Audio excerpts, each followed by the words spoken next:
the contestants questions, as long as they ask an equal number of questions per contestant. They can also ask the contestants the same question.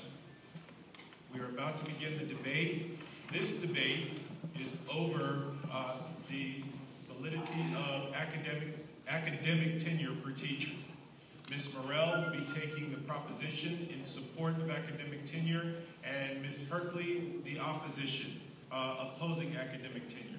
At this time, I'm going to invite Ms. Merrell to the podium where she will give her constructive argument.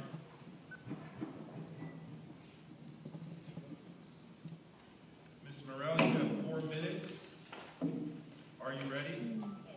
You may begin. Hello, my name is Daphne Merrell, and I'm a senior at Central High School. I will speak to you in support of the proposition, tenure laws enhance the quality of public school education.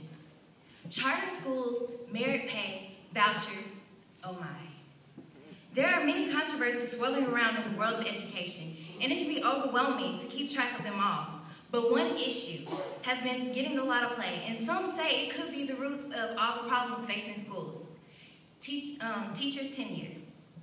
I will present evidence and proof that will make it clear to you why is there no real need to changing from the present system, why changing the tenure law brings no improvements in condition, what new evils would be created by adopting the opposition proposals, and what other plans can be afforded which are more desirable than my opponent's position.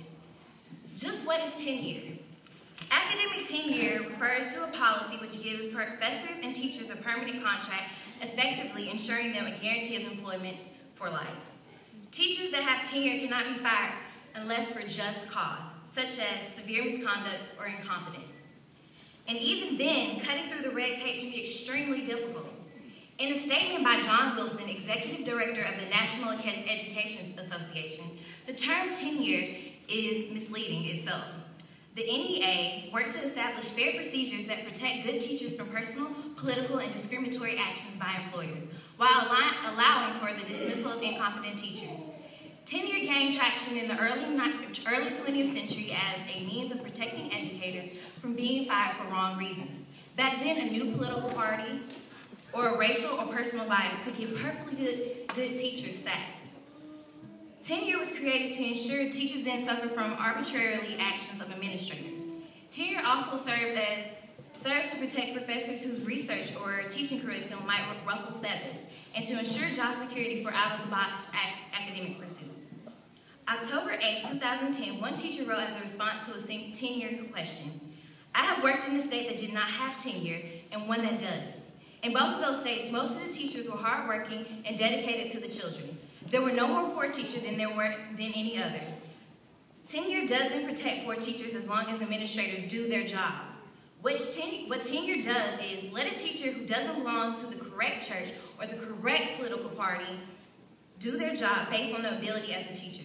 It also protects a teacher who happens to have the same certification as a senator's daughter who just graduated."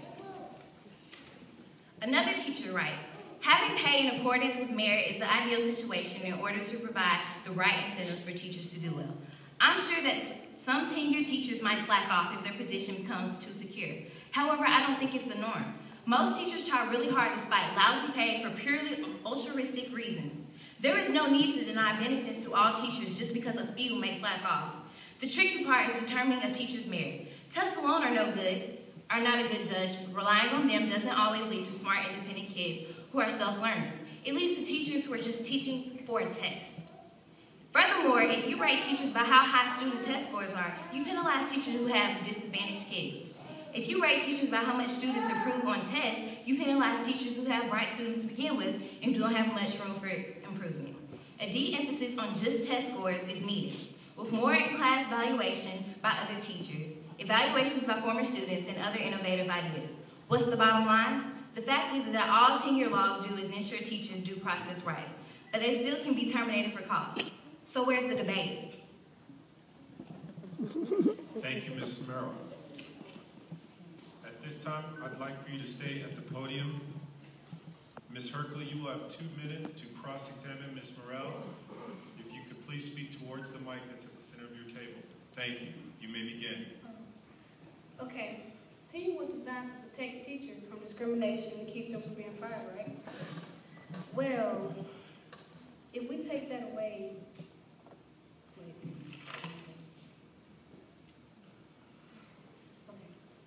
if teacher tenure is so good as law, then why is America ranked 26th among industrialized nations in core subjects? Well, I feel that tenure helps build up the process. Our tenure system isn't the strongest that it is, but as time grows, we will build it up to how it needs to be to help us get back up to the #1 position. In America, they already have laws that say, fine lines against discrimination and stuff. So what's the need of tenure? The need of tenure is so teachers can have job security and they can teach without worrying about if their job might not be there the next day or the next week, just because the teacher doesn't like, the administrator doesn't like them, or some new political policy comes into play where they can't do their job effectively. Okay. Are you finished? Yes, sir. Thank you, Ms. Merrell.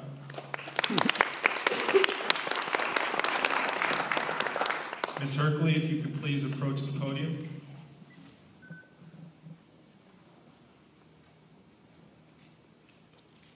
Ms. Herkley, you have 4 minutes for your constructive argument. Are you ready? Yes, sir. You may begin. Tonight, you are witnessing the talent and skills in your country's future. The students who stand before you are future business, medical, legal, educational, and service professionals of America. Judges, the future labor force is critical to this country's survival and educational system, which preparing our youth is equally critical. Good evening. My name is Alexis Herkley, and I'm a freshman at V. Howard High School and proud first-year member of the Talented 10th Leadership Program. Tonight, my opponent and I will engage in debate over the impact of teacher tenure laws on students in America's schools. Judges, as you know, tenure refers to a policy which gives professors and teachers a permanent contract within an educational institution or system, thus ensuring them a guaranteed employment for life. Teacher tenure was designed to protect those who educate America's children from the political whims of governing bodies or biases against philosophical ideas. Judges, I stand before you as a future member of the labor force, a future entrepreneur, and a future leader. However, my success in any of these roles depends greatly on how well I'm prepared by the schools I attend. Though their preparation is based on many elements, there will be one that will serve as our focus this evening. Tonight, my esteemed opponent and I will debate the merits of tenure being granted to teachers who range from elementary through high school. Tonight, I stand here in oppose of teacher tenure. I oppose teacher tenure because I strongly believe they create an area of complacency and mediocrity. At this point in American history, we need the best teachers to prepare us for a world that has changed from the one-dimensional agrarian society in which our first educational systems were designed. We no longer live in an age where we compete for jobs with people who live in our same cities and states. We live in an age where the best companies look for the best applicants through the impersonal World Wide Web. We live in the age of globalization. When I become an adult, I will no longer compete for jobs with people who live in my same cities and state. I will compete for jobs with people who live in Tennessee, Alaska, China, India, and all of the other 191 sovereign countries of America. I cannot afford to be prepared by an educational system that has an area of complacency and mediocrity. I want the teachers who facilitate my understanding of math, science, English, and social studies to be the best of the best. Teacher tenure is not the best way to ensure this happens. First, judges, let us look at the justification of teacher tenure. According to Ross Garrett, academic tenure refers to a policy which gives professors and teachers a permanent contract, effectively ensuring them guaranteed employment for life. Teachers that have tenure cannot be fired unless for just cause, such as severe misconduct or incompetence. And even then, cutting through the red tape can be extremely difficult. Tenure became popular in the early 20th century as a way of protecting educators from being fired for the wrong reasons. Back then, a new political party in office or racial or personal bias could get perfectly good teachers sacked. Tenure was created to ensure that teachers didn't suffer from the malicious actions of administrators. Tenure also serves to protect professors whose research for teaching might ruffle feathers and ensure job security for out-of-the-box academic pursuits. Today, however, we have a plethora of civil rights laws that protect individuals from discrimination and wrongful termination. Tenure is no longer needed. It creates a barrier for administrators who wish to create excellent schools but cannot because they have to hold on to substandard teachers protected by tenure. Time.